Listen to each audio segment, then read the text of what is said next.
Gần đây trên các trang mạng xã hội đang lan truyền một cảnh quay kỳ lạ vô tình xảy ra với một cô bé được cho là ghi lại ở đâu đó tại khu vực Nam Mỹ. Lúc bấy giờ bên trong một công viên về đêm, khi mọi hoạt động đang diễn ra bình thường thì điều kỳ lạ này vô tình được ghi lại. Xem nha.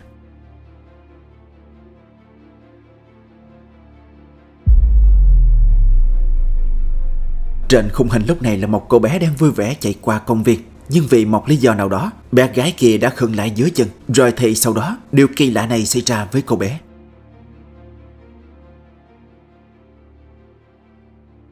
Dường như vào một khoảnh khắc nhất định, chiếc váy cô bé đã bị kéo bởi một lực rõ ràng. Sự việc kỳ lạ khiến bé gái ngơ ngác nhìn về một hướng và lủi thủi bước đi ngay sau đó. Cũng chính chi tiết lạ này đã tạo ra nhiều cuộc tranh luận từ người xem. Nhiều người không cho rằng bé gái kia có thể tự làm ra những trò thật đến tự nhiên như vậy. Họ cho rằng bé gái kia có thể đã nhìn thấy điều gì đó mà từ góc máy quay không thể thấy, và sự tác động này không phải là điều ngẫu nhiên.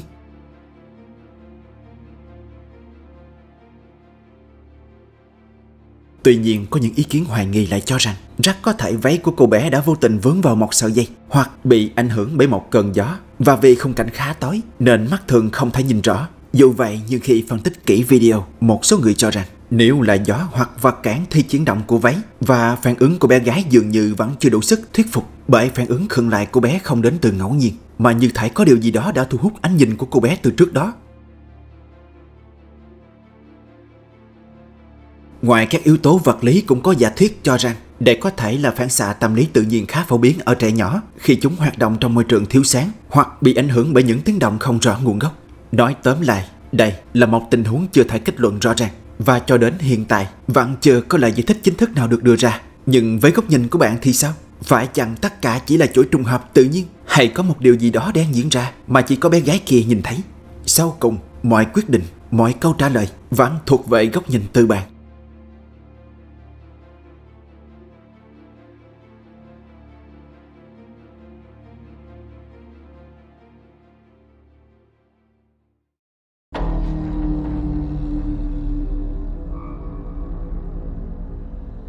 Vào ngày 8 tháng 6 vừa qua, một người phụ nữ có biệt danh là Sarida đã được một người môi giới cử đến một ngôi nhà để dọn dẹp bên trong. Nhưng ngay khi nhận địa chỉ, Sarida đã nhận ra chính là căn nhà mà trước đó cô đã dọn dẹp rất nhiều lần. Và sau những thắc mắc, người môi giới đã giải thích cho cô biết một chi tiết. Không rõ nguyên do, nhưng tất cả những người thuê ngôi nhà đều bỏ ngang hợp đồng để dọn đi nơi khác. Vài ngày sau, Sarida quay trở lại ngôi nhà. Nhưng lần trở lại này có điều gì đó rất khác lạ, nên cô quyết định dùng điện thoại ghi lại khung cảnh bên trong. Esta casa se ha limpiado muchísimas veces porque la gente no dura rentando. Rompe el contrato por una u otra cosa y tuvimos que venirla a limpiar el día de hoy porque ya mañana se van a mover. Se las quiero enseñar. Lo raro es que dice el realtor que no dura la gente. Esta casa se ha limpiado muchísimas veces porque rompe el contrato a la gente. Ay, no mames. Ya es noche. Estoy sola. Chingados estoy.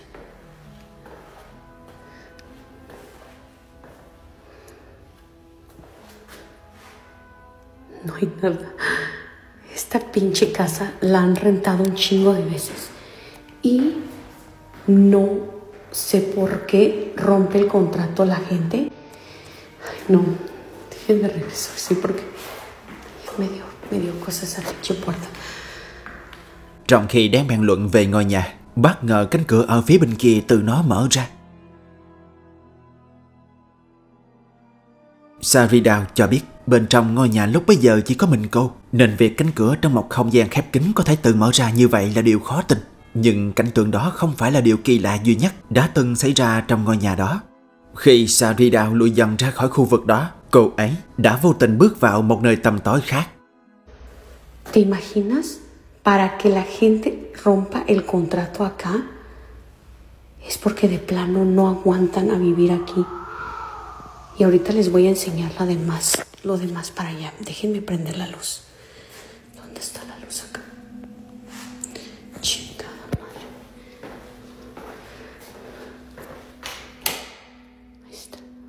Ahorita les voy a enseñar. Esta es una recámara.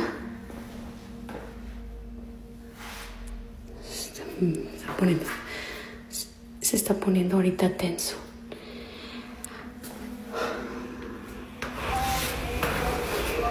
Entonces, el Señor dice que ya van varias familias que rompen el contrato.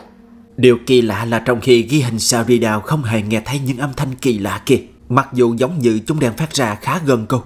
Mira aquí.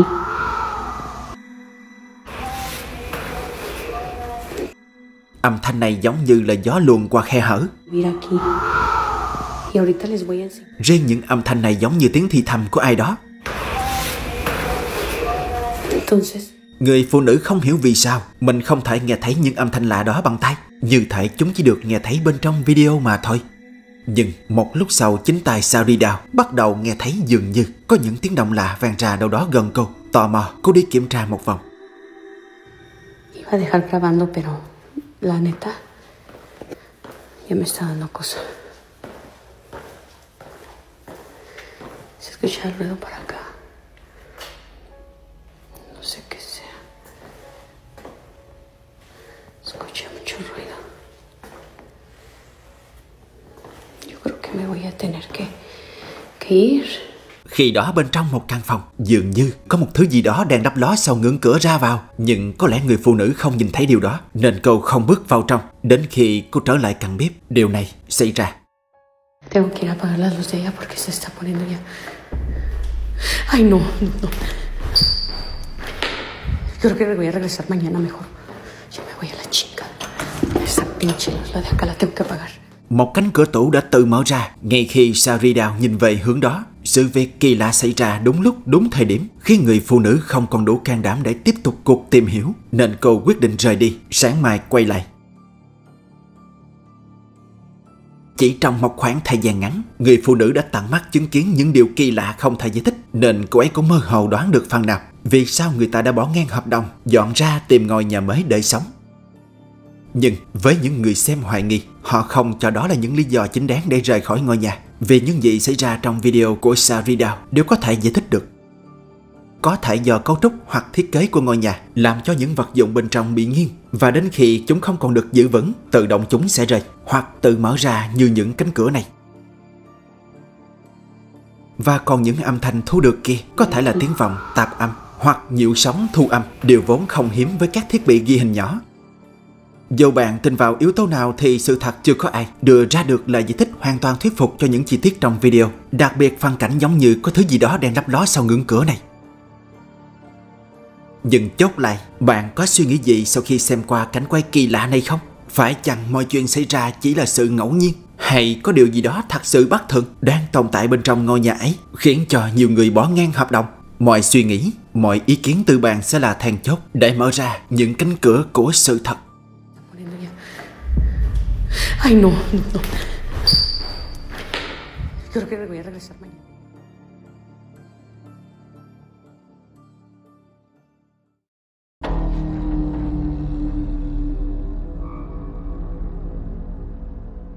Vào ngày 19 tháng 4 vừa qua, vào lúc 8 giờ tối, một người cha đang cùng con gái xem TV trong phòng khách thì bất ngờ có một sự việc kỳ lạ xảy ra, và toàn bộ cảnh tường đã được camera an ninh trong phòng ghi lại.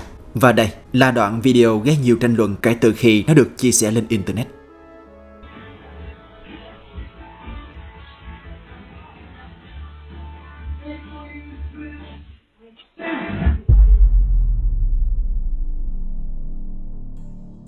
Có thể cảnh quay sẽ rất bình thường với những ai không tin ý, nhưng với một số người tinh mắt, họ nhận thấy mọi chuyện xảy ra trùng hợp đến mức khó tin. Trong khi người cha loay hoay với chiếc tivi, đứa con gái nhỏ ở phía sau có lẽ vì tò mò nên hơi nghiêng người, khiến cho cái ghế nhỏ không trụ vững, ngã ra sàn. Nhưng thật may là trước đó một cái gói trên ghế sofa đã tự rơi xuống đúng lúc đứa bé kia ngã ngửa ra sàn. Nếu không có cái gói, có lẽ đứa bé kia sẽ khá đau sau cú ngã ấy. Mọi chuyện xảy ra hoàn hảo đến mức người ta nghĩ rằng đứa bé kia đang được bảo vệ bởi một ai đó mà camera không thể lấy nét được. Tuy nhiên, những người hoài nghi lại cho rằng mọi chuyện chỉ xảy ra đúng theo những gì tự nhiên nhất, vì chiếc gói kia có vẻ như cũng đã muốn rơi xuống bất cứ lúc nào. Một sự trùng hợp trong thời gian chỉ đơn thuần là ngẫu nhiên, Tuy hiếm nhưng vẫn có thể xảy ra. Nhưng dù theo góc nhìn nào thì cũng không ai có thể khẳng định chắc chắn đâu là sự thật, bởi xác suất để mọi thứ xảy ra chính xác như trong video là rất thấp. Nhưng còn bạn thì sao? Bạn có nghĩ đây chỉ là sự trùng hợp ngẫu nhiên, hay có một điều gì đó đã biết trước rằng đứa bé kia sắp ngã và có một hành động kịp thời? Mình tin câu trả lời chính xác nhất có lẽ sẽ nằm ở góc nhìn của bạn.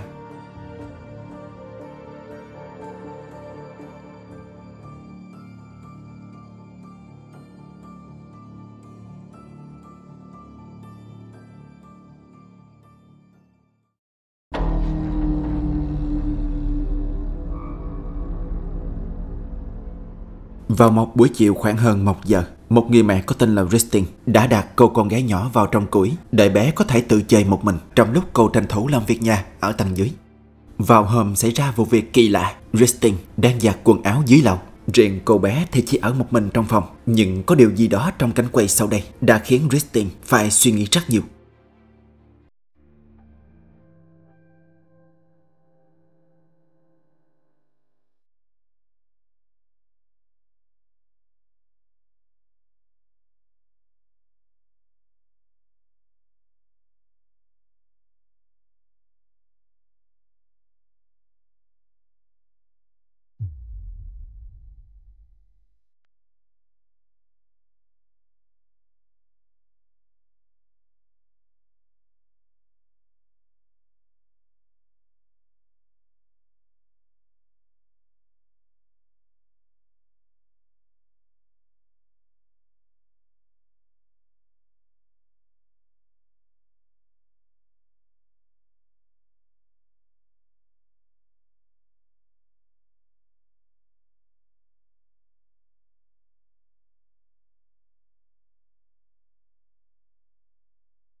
Trong video có thể thấy bé gái đang chơi bình thường, nhưng chỉ vài giây sau cô bé bất ngờ quay về phía cửa và hồn gió như thể đang phản ứng lại với ai đó đang đứng ngoài khung hình.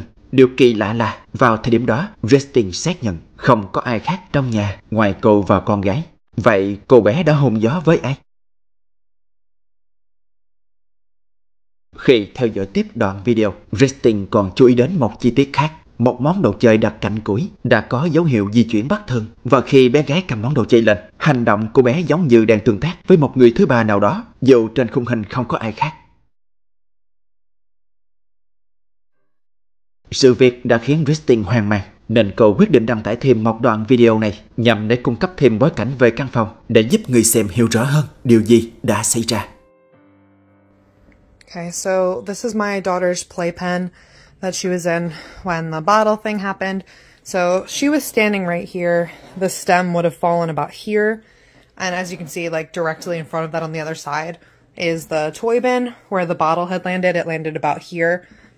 There's nothing around that the bottles could have come from, especially because like they landed straight down. So there's a little dresser, and then over there, and there is where the dressing room is, which is where the bottles were, where I put everything before I went downstairs to take everything out. So really no explanation. There's the monitor that caught it. Một số người cho rằng có thể bé gái chỉ đang phản ứng theo trí tưởng tượng, một điều không hiếm gặp ở trẻ nhỏ. Và những món đồ chơi trong phòng di chuyển được như thế này rất có khả năng do một luồng gió hoặc là một rung chấn nhẹ. Và những hành vi của bé chỉ là sự trùng hợp. Nhưng với những ai tin vào những điều siêu nhiên, họ lại để ý đến một chi tiết đặc biệt sau đây. Christine từng chia sẻ rằng mẹ cô, người rất thương yêu cháu, đã qua đời vài năm trước. Và chính Christine cũng thừa nhận rằng thoáng qua trong suy nghĩ của mình, những hiện tượng kỳ lạ này có thể có liên quan đến mẹ cô, người bà của bé. Nhưng đến hiện tại đoạn video này vẫn là một bí ẩn, chưa có bất kỳ lời giải thích chính thức nào. Vậy rốt cuộc bé gái kia đã nhìn thấy điều gì trong ngày hôm đó? Là sự trùng hợp ngẫu nhiên hay là một tương tác đến từ một thực thể vô hình nào đó? Bạn sẽ là người quyết định.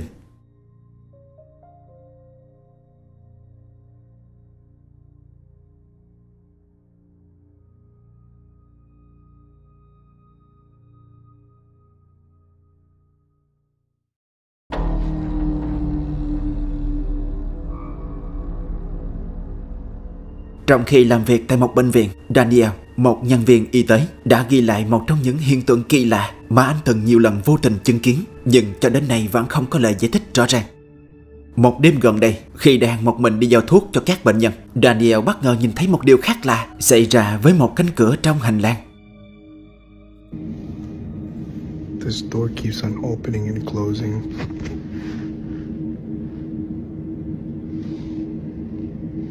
Like, there's nobody here. I'm not doing the sensor.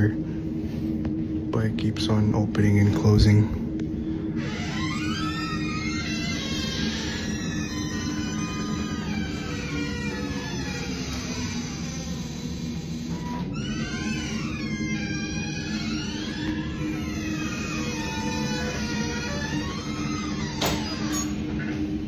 And I'm alone.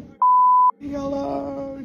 Anh ta cho biết đây là cửa mở bằng cảm biến chuyển động hồng ngoại. Cửa chỉ mở khi phát hiện có người hoặc một vật thể chuyển động trong vùng quát. Nhưng trong tình huống này, cánh cửa tự động mở ra rồi đóng lại, dù xung quanh hoàn toàn không có ai. Đặc biệt là khi đó chính Daniel cũng không đứng gần khu vực cảm biến.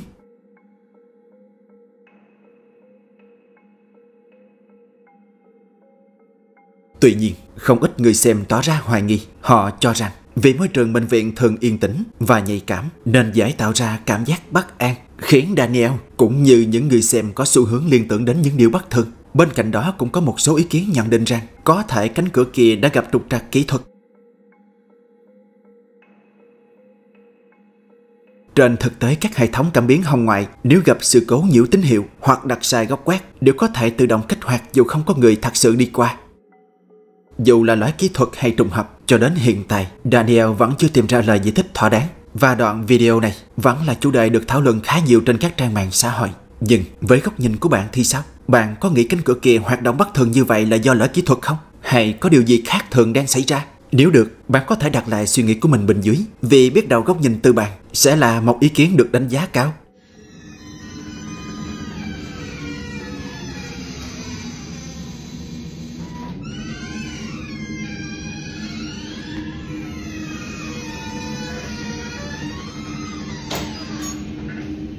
And I'm alone. I'm alone.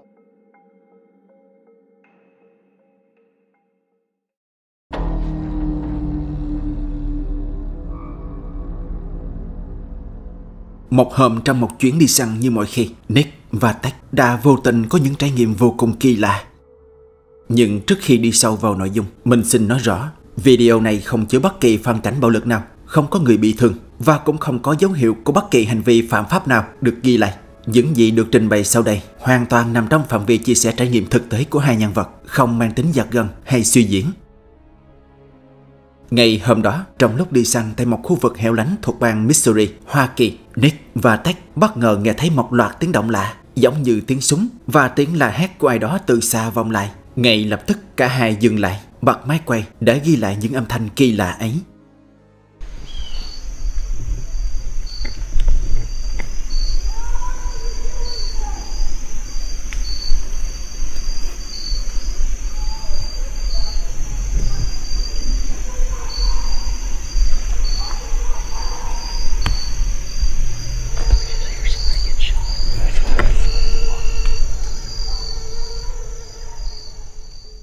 Do khu vực này không có sóng điện thoại nên họ không thể liên lạc được với cảnh sát vào thời điểm đó, và tất cả những gì họ có thể làm là lắng nghe.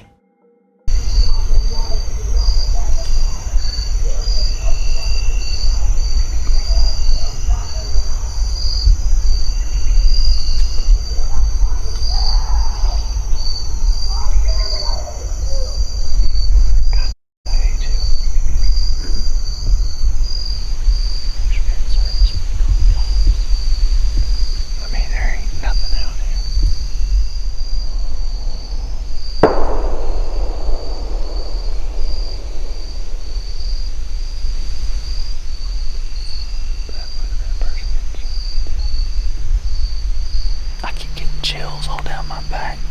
Yeah. Somebody is screaming at the absolute top of their lungs over there. Very not good obscenities to someone else. I've never witnessed anybody screaming like that. Yeah.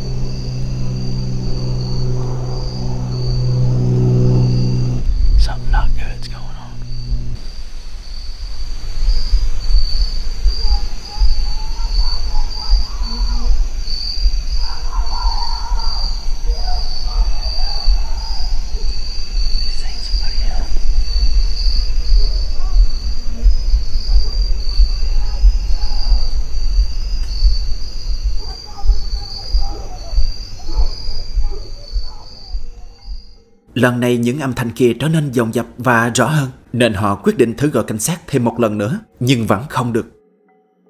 Cảm thấy không an toàn, Nick và Ted quyết định dừng chuyến đi săn, quay trở lại xe, và khi có sóng trở lại, họ đã gọi ngay cho cảnh sát. I've heard some stuff that I feel needs to be reported to the police department. Okay. I was hunting, me and a buddy were hunting, and at about 6:45, we heard gunshots, which is not uncommon, but then for 30 minutes straight or so, there was lots of screaming and just people, obscenities, and it sounded like something really bad was going on over there, and there was 20 or more gunshots ended up happening. I have pins dropped on a map about how far we were from where we think this was occurring. We didn't know what to do, and we had no service, so we're trying to report and see if anything had been reported about there. Mặc dù cả hai đã rất chủ động báo cáo vụ việc đáng lo ngại đó, và thậm chí họ đã gửi vị trí GPS cho giới chức trách địa phương, nhưng phía cảnh sát thông báo rằng họ không tìm thấy bất cứ dấu vết nào, bằng chứng nào cho thấy bất kỳ sự kiện nào được đề cập đến trước đó.